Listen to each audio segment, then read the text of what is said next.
सत्याचा शोध, जनतेचा आवाज आणि अन्यायाविरुद्ध निर्भीड लढा. अन्यायाविरुद्ध निर्भीड पत्रकारिता, खरा कायदा.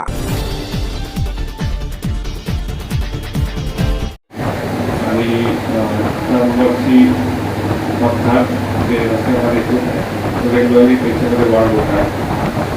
त्यामुळे बरेच लोकांचे जीव जात आहे त्या रस्त्या अपघातामध्ये. आणि त्याच्यात मागे बरेच कारणं आहेत.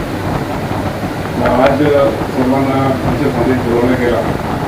त्याच्यामध्ये एक सर्वांमध्ये एक जनजागृती व्हावी की कसं एका फॅमिलीच्या अपघातामध्ये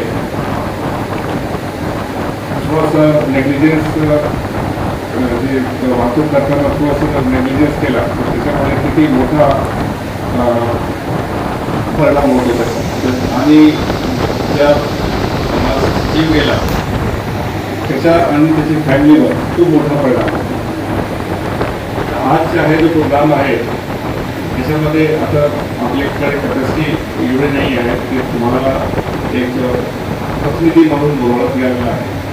तुमच्या सर्वांचा रोल आहे की याच्यामध्ये जेव्हा तुम्ही काही आम्हाला रिप्रेझेंटेशन आहे, काही डॉक्टर्स आलेले आहेत, तर तुमच्या सर्वांचे काय रोल आहे याच्यामध्ये आणि नियम काय आहे. बरेच वेळी आपल्याला समजा अपघात झाला की लोक हेल्प करायला जाते की आम्हाला पोलीसमध्ये बोलवण्यात येईल, आम्हाला त्रास होईल. त्याच्यामध्ये काय काय रूल्स आहेत ते आता तुम्हाला सर्वांना त्याच्यात जो प्रेझेंटेशन आहे त्याच्यामध्ये सादरीकरण करण्यात येईल.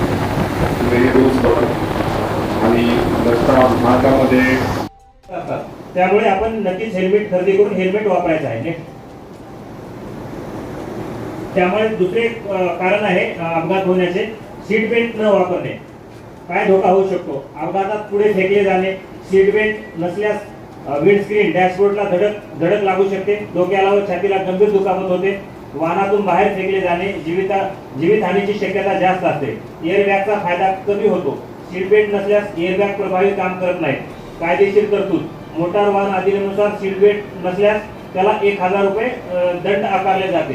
सीट बेल्ट हा स्वतःच्या सेफ्टीसाठी आहे, त्यामुळे प्रत्येकाने फोर व्हीलरमध्ये ड्रायव्हिंग करताना आठवणीने सीट बेल्ट लावायचा आहे. आपण जर बसमध्ये जर उभे राहिलेले आहे, सर्वांनी अनुभव घेतला असेल, जर ड्रायव्हरनी अचानकरित्या ब्रेक दाबल्यानंतर जेव्हा आपण बसमध्ये थांबलेला असतो एकदम समोर